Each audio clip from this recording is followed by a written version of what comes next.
ఏర్పాట్లో ఉన్నవాళ్ళు మోసపోరు అన్నారు మీరే. కానీ ఇక్కడ ఏమో చెప్తుంది వాక్యం, అవసరమైతే ఏర్పరచబడిన వారికి కూడా మోసపుచ్చుటకై ఏ మాత్రము నువ్వు ఏమార్పాట్లో ఉంటే నిన్ను సహితం అది మోసపుచ్చడానికి వెనుకాడదు. మీకు అర్థం అవడానికి చెప్తాను. ప్రభు నాకు సహాయం చేయను. సముద్రం గుండా నడిచి వెళ్ళారు. వెళ్ళారా? దేవుడు ఎంత గొప్పవాడు. సాక్షి చెప్పేశారు. ఊళ్ళోకి వచ్చి సాక్షి రాసెట్టారు. దేవుడు సముద్రాన్ని ఫైర్ చేసి నన్ను దాటించాడు. పట్టుకోవాలి. ఇంకా 2 అడుగులు వేశారు. ఆత్మీయ జీవితం ఇది. దేవుడు నాకు దాహమైనప్పుడు బండలో నుండి నీళ్ళు ఇచ్చాడని మళ్ళా సాక్షి రాశారు. ఇలా సాక్ష్యాలు రాసి రాసి రాసి రాసి 30 సంవత్సరాలు 40 సంవత్సరాల అనుభవం ఉన్న క్రైస్తవులు కూడా ఈ వేళ మోసపట్లేదా? ఎందుకు ఈ నష్టం? ఎందుకు ఇరుకు? ఎందుకు ఈ సమస్య? బహుశా గోడ ఎత్తైపోదేమో, బహుశా ఇక్కడ గొయ్యుందేమో, ఇక్కడ నుయ్యుందేమో. ఏంటి? సముద్రం కూడా దాటి సాక్షి చెప్పిన నీవే, బండలో నుండి వచ్చిన నీళ్లు తాగిన నీవే, మన్నా తిన్న నీవే. నీ కష్టానికి కారణం ఏమనుకుంటావు అంటే గోడ అనుకుంటున్నావు. సిగ్గులేదా?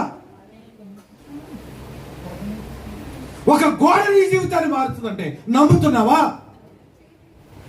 నమ్మే తీరుతున్నావు. ఎందుకో తెలుసా? ఆ యొక్క కథలు కమావేశాలు నిన్ను కొండ శిలవ వలె చుట్టేశాయి. వాక్యవంతమైన ఆమె. నువ్వు బయటికి రాలేవు.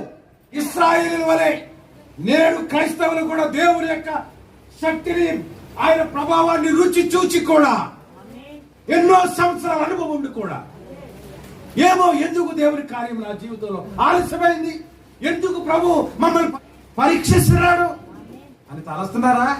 లేదు. మరి ఎన్నో సంవత్సరాల భక్తి ఏమైపోయింది? ఇప్పుడు చెప్పండి. అవసరమైతే ఏర్పరచబడిన వారికి సహితం మోసపుచ్చులకై ఒక గోడ నిలబడుతుంది నీ ఇంట్లో.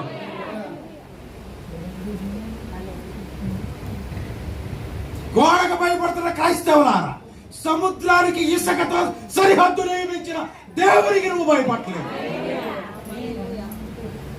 దేనికి భయపడుతున్నావు తెలుసా? గోడకు.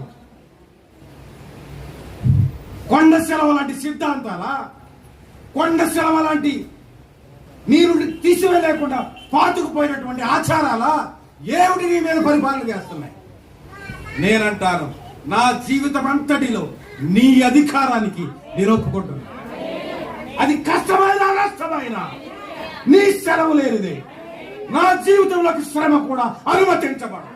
ఒకవేళ శ్రమ వచ్చిందంటే ఇట్ ఈజ్ యువర్ పర్మిషన్.